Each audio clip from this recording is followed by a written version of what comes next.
अस्सलाम वालेकुम जी। अभी हम बात करेंगे 14वें चैप्टर के ऊपर। 14वां चैप्टर समझे यहाँ पे 8th हैबिट ख़त्म हो चुकी है। अब ये बहुत अहम चैप्टर है जी। इसका टाइटल है स्वीट स्पॉट।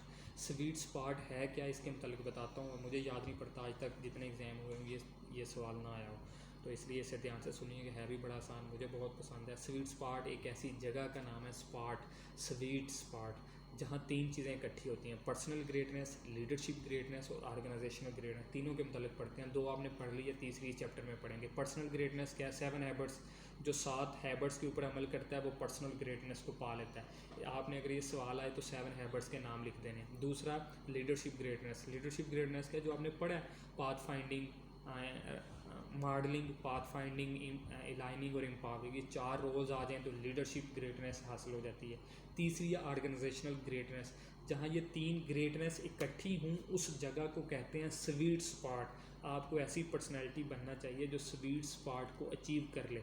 अब ऑर्गेनाइजेशनल ग्रेटनेस क्या है, या इसका दूसरा नाम है ग्रेट एग्जीक्यूशन गैप। यहाँ सवाल या तो एग्जीक्यूशन गैप के नाम से आएगा या स्वीट स्पॉट के नाम से आएगा। जवाब यही है जो बता रहा हूँ। 8th habit and sweet spot. अब स्वीट स्पॉट में जो ऑर्गेनाइजेशनल ग्रेटनेस है उसमें 6 चीज़ें होती हैं जी। पहली चीज़ है क्लैरिटी होना किसी चीज़ की। आपकी ऑर्गेनाइजेशन है तो लोगों को पता नहीं बनाई क्यों है। कमिटमेंट होना, वहाँ के लोगों को पता हो कि इसका जो गोल है उसको अचीव करना है। ट्रांसलेशन, आपके जहन में जो चल रहा है ना वो अपने साथ काम करने वालों को भी बता दें। चौथा है इनेबलिंग। इनेबलिंग क्या है जी, आप अपने साथ काम करने वालों को एम्पावर करते हो, उनको इस काबिल बनाते हो कि वो गोल को अचीव कर सकें, उनकी ट्रेनिंग्स करवा के।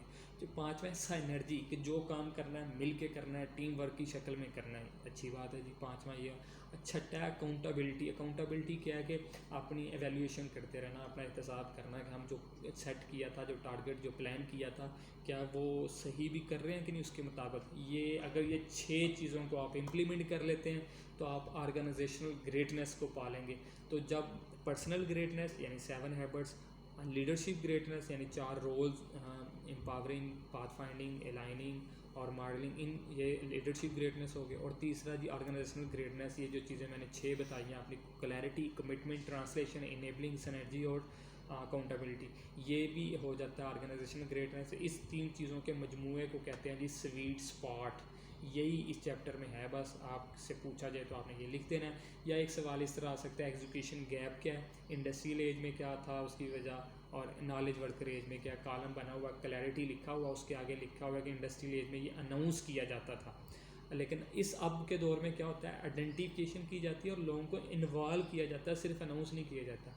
कमिटमेंट कैसी होती थी इंडस्ट्रियल एज में, कहता जी सेल्फ किया जाता था। अब क्या, होल पर्सन पैराडाइम है। ट्रांसलेशन क्या है, पहले लोगों को जॉब डिस्क्रिप्शन बता दीजिए। अब जॉब डिस्क्रिप्शन जो होते हैं उसको गोल्स के साथ अलाइन किया जाता है। तो इस तरह की कुछ चीज़ें वो आप कॉलम देख लीजिएगा 14वें चैप्टर के। यहाँ वो स्लाइड में बता रहा है sweet spot, personal greatness, leadership greatness और ऑर्गेनाइजेशन ग्रेटनेस। जो पर्सनल ग्रेटनेस है, जैसे मैंने बताया 7 हैबिट्स, उसके साथ साथ विजन, डिसिप्लिन, पैशन और कॉन्शियस, ये 4 चीज़ें जहाँ इकट्ठी हूँ उसको भी पर्सनल ग्रेटनेस कहते हैं। या 7 हैबिट्स या पर्सनल ग्रेटनेस में 4 चीज़ें आएंगी: विजन, डिसिप्लिन, पैशन, कॉन्शियस, जो आपने पढ़ा हुआ। बस यही जिस चैप्टर में 14वां चैप्टर था यहीं पे क्लोज करते हैं। अल्लाह हाफिज़। आगे आखिरी चैप्टर पढ़ते हैं, 15वां चैप्टर।